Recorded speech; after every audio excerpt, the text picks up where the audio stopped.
Hey guys, hope you are doing well. Welcome to Agri Selvi. Today we'll discuss about soil science. So be attentive, be an optimist. Let's start. पिछले वाले video में हमने पढ़ा था soil structure.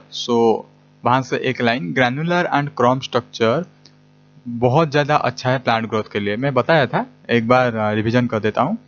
Okay, क्रॉम structure सबसे अच्छा है, best माना जाता है क्रॉम स्ट्रक्चर को. देन जानते हैं density of soil. Density of soil दो तरह के डेंसिटी स्पेशली होता है, जैसे particle density and bulk density. और ये जो डेंसिटी ऑफ सॉइल को मेजर किया जाता है pycnometer. Okay, pycnometer. Soil texture को मेजर किए थे हम हाइड्रोमीटर. ओके, ये चीज याद रखेंगे आप.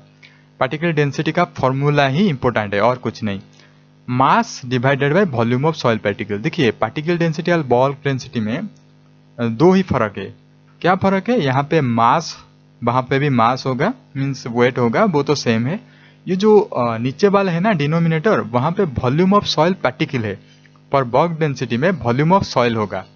तो सॉइल एंड सॉइल पार्टिकल दोनों में डिफरेंस क्या है?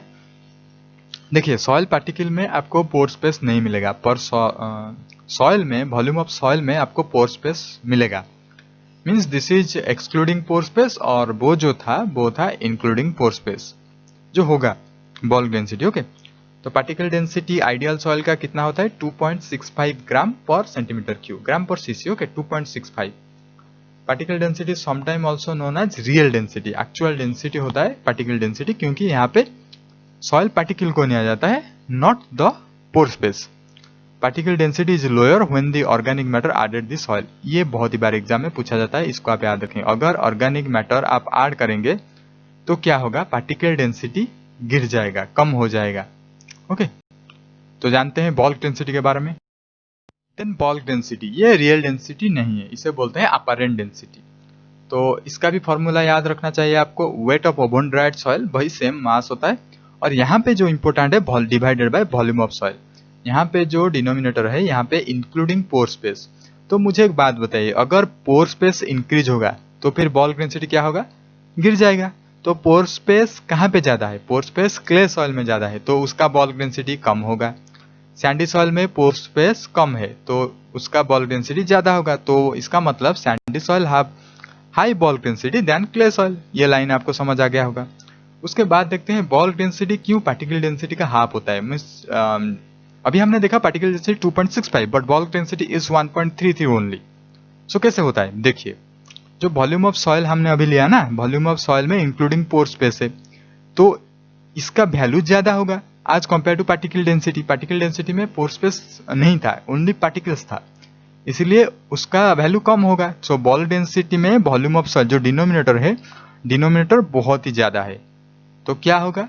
बल्क डेंसिटी क्या होगा? बहुत ही कम होगा. मतलब 50% ज्यादा है, यहाँ पे 50% कम हो जाएगा, सिंपल. तो आपको पता होना चाहिए कि बल्क डेंसिटी यहाँ पे पार्टिकल डेंसिटी का. जैसे ऑर्गेनिक मैटर अगर हम ऐड करते हैं तो पार्टिकल डेंसिटी गिर जाता है, उसी तरह ऑर्गेनिक मैटर बल्क डेंसिटी को भी रिड्यूस करता है. और एक चीज, टिलेज ऑपरेशन भी बल्क डेंसिटी को रिड्यूस करता है. देन आते हैं थर्मल कंडक्टिविटी. थर्मल कंडक्टिविटी हम +2 साइंस में पढ़े हैं, तो वही चीज है, heat flowing in a unit time through a conductor हम पढ़े थे. यहाँ पे कंडक्टर की जगह सॉइल होगा. तो थर्मल कंडक्टिविटी किसका ज्यादा है? ये बहुत ही कॉमन सा सवाल है, सभी को पता है. जो डेजर्ट एरिया में बहुत ज्यादा गर्म होता है जो सॉइल, मतलब सैंडी सॉइल जो होता है, तो डेजर्ट एरिया में सैंडी सॉइल पाया जाता है और उसका थर्मल कंडक्टिविटी बहुत ज्यादा होता है, इसलिए गर्म होता है. अगर मॉइस्चर ज्यादा होगा तो फिर कंडक्टिविटी ऑल्सो ज्यादा होगा, क्योंकि moisture, water is a good conductor of thermal, means heat. Then आते हैं वो जो थर्मल कंडक्टिविटी का थोड़ा प्रॉपर्टी जान लेते हैं. जैसे अगर हम ऑर्गेनिक मैटर ऐड करेंगे तो थर्मल कंडक्टिविटी कम हो जाएगा. कैसे? मैं आपको एक प्रैक्टिकल एग्जाम से समझाता हूँ. आपको पता है गांव में काऊ डंग का जो फ्लोर पे, हमारे जो होम है उसके फ्लोर पे काऊ डंग का एक लेप देते हैं, काऊ डंग का कवरिंग एक देते हैं. क्यों? क्योंकि वो टेम्परेचर को रिड्यूस कर देता है. जनरली ये होता है हमारे समर सीजन में. समर सीजन में अगर काऊ डंग का एक कवरिंग देंगे फ्लोर पे तो फिर आपको ठंड. अभी तो शहर में मार्बल हम यूज करते हैं. मार्बल आपको पता होगा, हमने प्रीवियस वीडियो में डिस्कस किया था रॉक्स के चैप्टर में, मेटामॉर्फोसिस रॉक्स. वो तो सेपरेट थिंग है, पर गांव में क्या करते हैं, जो सॉइल होता है उसके ऊपर काऊ डंग का कोटिंग देते हैं. तो क्या होता है, वो कंडक्टिविटी नहीं कर पाता, थर्मल कंडक्टिविटी बहुत ही कम हो जाता है और ठंड लगता है। तो thermal conductivity decreases with increase in porosity, ये तो आपको पता ही होगा, मैं अभी बताया। अगर मॉइस्चर ज्यादा होगा तभी थर्मल कंडक्टिविटी ज्यादा होगा, क्योंकि moisture is the good conductor of heat. पर पोरोसिटी मीन्स पोर स्पेस, अगर पोर ही होगा, यहाँ पे कोई कंडक्टेंस के लिए कोई मेटल की कोई H2O एनी पार्टिकल अगर नहीं होगा तो फिर कंडक्शन कैसे होगा? तो जितना पोर स्पेस होगा उतना कंडक्टिविटी कम हो जाएगा। देन टिलेज, टिलेज जैसे बॉल डेंसिटी को रिड्यूस कर रहा था, कंडक्टिविटी को उसी तरह रिड्यूस करेगा। ओके, तो इससे कोई फर्क पड़ने वाली बात नहीं। देन आते हैं रेडॉक्स पोटेंशियल।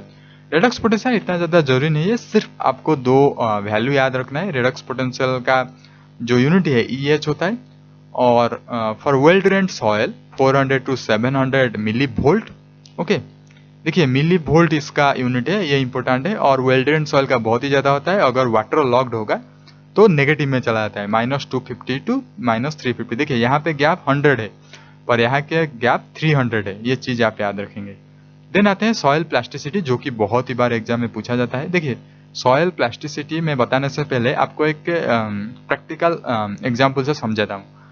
एक फील्ड है, ओके, अगर फील्ड में हम इरिगेशन ज़्यादा देते हैं, मतलब वाटरिंग ज़्यादा करते हैं, तो फिर क्या होता है, वो फील्ड मड्डी हो जाता है, मतलब यहाँ पे मॉड फॉर्मेशन होता है। पर्लिंग हम करते हैं ना राइस फील्ड में, तो वही चीज़ आप जस्ट इमेजिनेशन के लिए अपने दिमाग में डाल दीजिए।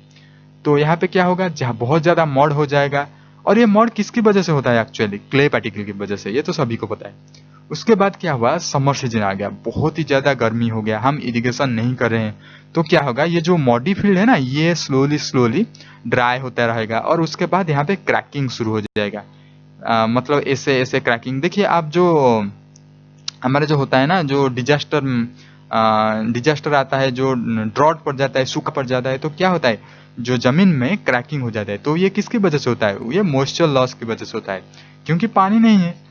तो वही चीज को आप याद रखेंगे, और यहाँ पे मैं सॉइल प्लास्टिसिटी को आपको एक्सप्लेन करूंगा कैसे।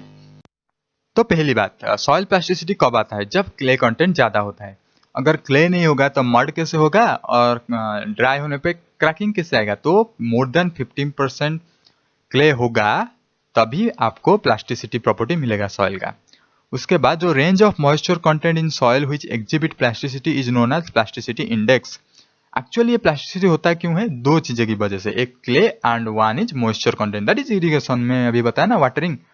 तो इसी दो चीज की वजह से सॉइल का प्लास्टिसिटी होता है। तो प्लास्टिसिटी इंडेक्स किसने दिया था? ये बहुत ज्यादा इंपॉर्टेंट है, अल्टरबर्ग 1911। ओके, अल्टरबर्ग कैसे आप याद रखेंगे? अल्टरेशन, जस्ट ऐसे याद रखिए, अल्टरेशन मीन्स मॉइस्चर हो गया तो मड हो गया, ड्राई हो गया तो क्रैकिंग हो गया, अल्टरेशन, अल्टरबर्ग। देन जानते हैं कुछ लिमिट जो अल्टरबर्ग ने डिसाइड किए थे। लोअर प्लास्टिक लिमिट, देखिए लोअर प्लास्टिक लिमिट नाम से आपको पता चल गया होगा। लोअर, अगर बहुत ज्यादा मॉइस्चर कम हो जाएगा तो क्या हो जाएगा? क्रैकिंग हो जाएगा। तो जस्ट क्रैकिंग से पहले मीन्स विदाउट क्रैकिंग जो हम मॉइस्चर को कमाते हैं एक लोअर लेवल में ले आते हैं विदाउट क्रैकिंग, उससे बोलते हैं lower plastic limit. And it is the upper limit of moisture tillage. ये सारे जो सॉइल प्लास्टिसिटी हम पढ़ रहे हैं, ये कहाँ पे काम आता है? ये actually primary tillage and secondary tillage में काम आता है। कैसे, वो हम नेक्स्ट वीडियो में डिस्कस करेंगे, बहुत ज्यादा है सॉइल साइंस का वीडियो। देन जानते हैं लिक्विड लिमिट और अपर लिमिट जिसे बोलते हैं। हमने लोअर लिमिट अभी देखा। तो हायर मॉइस्चर कंटेंट, अगर मॉइस्चर कंटेंट बहुत ज्यादा हो जाता है, क्या होगा? मैंने बताया था, मॉड हो जाएगा। और उससे आगे भी अगर हम देंगे तो फिर पूरी की पूरी लिक्विड हो जाएगा। वो जो सॉइल है ना, वो पूरी की पूरी लिक्विड हो जाएगा, कोई भी एग्रीगेट नहीं होगा, कोई भी क्लॉड नहीं होगा, कोई भी पेड़ नहीं होगा। ओके, तो अगर एग्रीगेट डिस्ट्रॉय हो जाता है तो उसे हम बोलते हैं upper limit. Soil plasticity determined by apparatus liquid limit device, ये चीज आप याद रखेंगे, liquid limit device is used to measure soil plasticity. Then आते हैं सॉइल कंसिस्टेंसी। कंसिस्टेंसी वर्ड से आपको पता चल गया होगा कि resistance soil at various moisture content to mechanical stress. देखिए मैकेनिकल स्ट्रेस अगर हम देंगे, आप जस्ट मैकेनिकल स्ट्रेस के लिए आप ऐसे इमेजिन कर लीजिए, आप ग्रेजिंग कर रहे हैं, कोई एनिमल ग्रेजिंग कर रहे हैं। एंथ्रोपोलॉजिकल इंटरफेरेंस मीन्स आप लोग सॉइल को कुचल कुचल के चल रहे हो, ऐसे जस्ट याद कर लीजिए। तो आप ही बताइए सॉइल कंसिस्टेंसी किसमें ज्यादा होगा? जो ड्राई सॉइल, जो डेजर्ट एरिया में जो सॉइल होता है वो ड्राई होता है।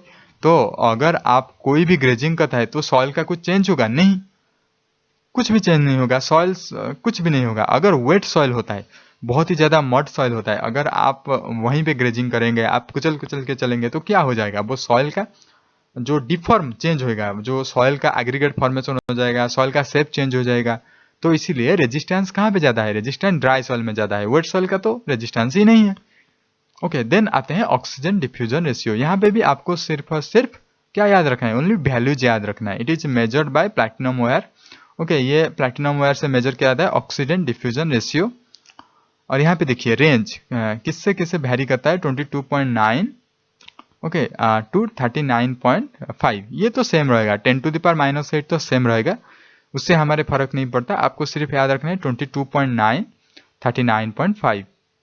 इसको थोड़ा याद रखने में ओके डिफ्यूज मतलब थोड़ा सा टेढ़ा वाला नंबर है, कोई बात नहीं। ग्राम सेंटीमीटर स्क्वायर पर मिनट, इसका यूनिट याद रखेंगे, ग्राम पर सेंटीमीटर स्क्वायर पर मिनट। ओके, मिनट और सेकंड भी हो सकते हैं, पर मिनट जनरली हम लेते हैं। और इसको थोड़ा 3-4 बार लिख लीजिए, 22.9 39.5 याद रह जाएगा। फॉर इरीगेशन, फॉर इरीगेटेड के लिए, फॉर राइस के लिए मैक्सिमम होगा इरीगेटेड पी के लिए 39.5 एंड राइस के लिए सबसे मिनिमम। देन आते हैं सॉइल कलर। सॉइल कलर के लिए एक एक्चुअली मुल्सन कलर चार्ट है, वहाँ पे 175 अराउंड कलर दिया गया है। तो आपके सॉइल कलर के अकॉर्डिंग आप वहाँ पे मैच कर सकते हैं और आपका सॉइल प्रॉपर्टी मिल जाएगा। तो इसमें 3 पैरामीटर होता है, ह्यू, वैल्यू, क्रोमा। तो ह्यू क्या होता है, ह्यू होता है डोमिनेंट स्पेक्ट्रल कलर, आप ये याद रखें, dominant spectral colour, yellow, red, blue, brown, 4 तरह के कलर होता है ह्यू में, hue HUE, yellow, red, blue, brown. Then आते हैं वैल्यू। वैल्यू होता है लाइटनेस और डार्कनेस ऑफ कलर, कितना लाइटनेस और कितना डार्कनेस होता है। Okay, next chroma. Okay, hue, value, chroma. Hue dominant spectral colour, value क्या होता है लाइटनेस और डार्कनेस, देन क्रोमा होता है प्यूरिटी ऑफ कलर। ये तीनों चीज आप याद रखेंगे। Then specific heat. Okay, specific heat का यूनिट क्या है, कैलोरी पर ग्राम। देखिए, इससे जाने से पहले मैं आपको बता देता हूँ थोड़ा सा कंसेप्ट। देखिए, यहाँ पे 0 डिग्री सेल्सियस का आइस है, उसके बाद क्या है ना, थोड़ा सा हीट हम देंगे यहाँ पे, तो क्या हो जाएगा, 0 डिग्री सेल्सियस का वाटर हो जाएगा। ये जो आइस होता है ना, ये वाटर हो जाएगा। उसके बाद और थोड़ा सा हीट देंगे तो क्या हो जाएगा, ये 5 डिग्री, और आप ले जाइए कुछ भी, 25 डिग्री सेल्सियस का वाटर हो जाएगा। तो यहाँ पे क्या होता है, देखिए एक्चुअली यहाँ पे आइस है ना, तो यहाँ पे जो टेम्परेचर था वो सेम है, पर हम हीट दे रहे हैं। क्यों, क्योंकि वो स्टेट में चेंज होता है। यहाँ पे आइस है, यहाँ पे वाटर है, तो आइस कन्वर्ट टू वाटर। सो ये जो हीट हमने दिए, ये हीट को बोलते हैं latent heat. Okay, latent heat of fusion ऐसे बोलते हैं। ओके, लैटेंट हीट, इसको स्पेसिफिक हीट आप नहीं बोलेंगे, ये है लैटेंट हीट। ये जो 0 डिग्री सेल्सियस से 25 डिग्री सेल्सियस हुआ, यहाँ पे टेम्परेचर चेंज हुआ पर स्टेट में चेंज नहीं हुआ। ये वाटर भी है, ये भी वाटर है, स्टेम हो गया क्या, नहीं, स्टेम नहीं हुआ। इसीलिए अगर स्टेट में नहीं होता है, स्टेट चेंज नहीं होता है, जो हीट हम देते हैं तो वो टेम्परेचर चेंज होने के लिए काम आता है, और उसे बोलते हैं स्पेसिफिक हीट, जो कि हम यहाँ पे पढ़ रहे हैं अभी। तो स्पेसिफिक हीट क्या है आप समझे। तो फिर फॉर वाटर के लिए 1 है, फॉर सॉइल के लिए 0.2 है, फॉर ऑर्गेनिक मैटर के लिए 0.5 है। तो पहले आता है वाटर सबसे ज्यादा, उसके बाद ऑर्गेनिक मैटर, उसके बाद सॉइल। तो इसका एक्चुअली फायदा क्या है, इससे हम क्या पता चलता है, देखिए, जिसका स्पेसिफिक हीट ज़्यादा है वो ज़्यादा हीट ऑब्जर्व करता है, ज़्यादा जल्द ही हीट लूज करता है, मतलब time. Actually specific heat is directly proportional to changes in time, इससे आप याद रखेंगे। यहाँ पे आप देखेंगे द हीट गेन और loss by the soil is 5 times quicker. देखिए, यहाँ पे वाटर 1 है, तो वाटर का हीट इतना ज़्यादा ऑब्जर्व नहीं कर पाएगा, ये इन्वर्सली प्रोपोर्शनल, आप ऐसे याद रख लीजिए। ये जो सॉइल का है ना, ये बहुत ही कम है, तो अराउंड 5 टाइम्स कम है वाटर का। वाटर से अगर हम कंपेयर करें तो क्या होगा, सॉइल बहुत जल्द हीट ले जाएगा, ऑब्जर्व कर लेगा, और बहुत जल्द हीट रिलीज भी कर देगा। तो इससे हमारे अच्छा क्या होता है, हमारे लिए यह बहुत ही अच्छा है, क्योंकि जो दिन होगा तो सॉइल क्या हो जाएगा, गर्म हो जाएगा, सन की वजह से सॉइल गर्म हो जाएगा। अब जब सन नहीं रहेगा तो शाम को सॉइल ठंड हो जाएगा, तो फिर क्या होगा, सॉइल में टेम्परेचर का वेरिएशन होगा तो सही, पर वो एक लेवल मेंटेन करके रहेगा। सॉइल ऑर्गेनिज्म के लिए ये बहुत ही अच्छा है। अगर गर्मी गर्मी रहता है तो अगर हर वक्त गर्म रहता है, अगर एक बार सोलर रेडिएशन सॉइल में गिर गया तो सॉइल गर्म हो गया और वो ठंडा होने की नाम ले लेता है। तो इसमें क्या होता है, इसमें सॉइल का प्रॉपर्टी डिस्ट्रॉय हो जाया होता। सॉइल में जो माइक्रो ऑर्गेनिज्म है जो लिव कर रहे हैं वो सारे के सारे डेड हो जाते, तो पूरे दुनिया नष्ट हो जाता। तो सिर्फ और सिर्फ सॉइल का स्पेसिफिक हीट कम होने की वजह से ये सारे चीज पॉसिबल होता है। ओके, देन आते हैं silicate minerals. Okay, silicate minerals कुछ नहीं है, बहुत सारे सिलिकेट मिनरल्स है, मोंटोमोलाइट, काओलिनाइट, सारे के सारे हम डिस्कस करेंगे नेक्स्ट वीडियो में। सिर्फ बता देता हूँ, ओलिवाइन एक सिलिकेट मिनरल है, ए बी इस तरह बहुत सारे हैं। ये एक फेरोमैंगनीजियम सिलिकेट है। 2 hydrated forms of olivine are talc and serpentine, 2 है ओलिवाइन का। एंड पहले बता चुका हूँ, यह है हाइड्रेटेड सिलिकेट ऑफ मैग्नीशियम।